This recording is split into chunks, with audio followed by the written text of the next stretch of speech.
Iklinikhi yaseNaledi ivule ngokusesikweni ingcango zayo namhlanje emva kweminyaka emihlanu yokwakhiwa. NgoNovemba ka-2020 kwabhengeza ukuba eli ziko lezempilo liza kwakhiwa njengoko abahlali bebesebenzisa ikhonteyina njengeklinikhi yabo nebezenza kube nzima ukuhlangabezana neemfuno zezempilo zoluntu ngokupheleleyo. IsiZulu sithi awukho umshikashika ongenayo inzuzo. Kugcwele injabulo kubahlali baseNaledi.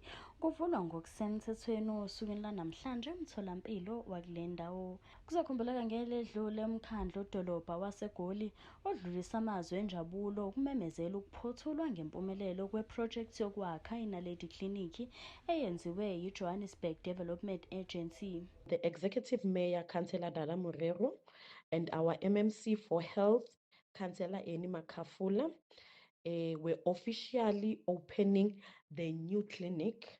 My advice to the community of Ward 14 is that now the services that were offered in the Porter cabin are the same services that we are offering in the new clinic. In addition to those services, we now have a full-time social worker that is available in the clinic from Monday to Friday.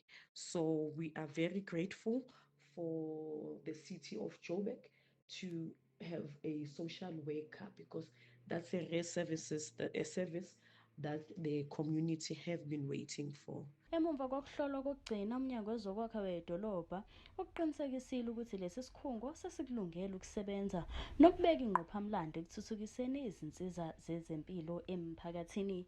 Kanti osukwini lanamhlanje lo mtholampilo uvule ngokusemthethweni, kanti nabasebenzi bakuwona lo mtholampilo badlulise okukhulu ukujabula ngokuvulwa ngokusemthethweni kwalo mtholampilo.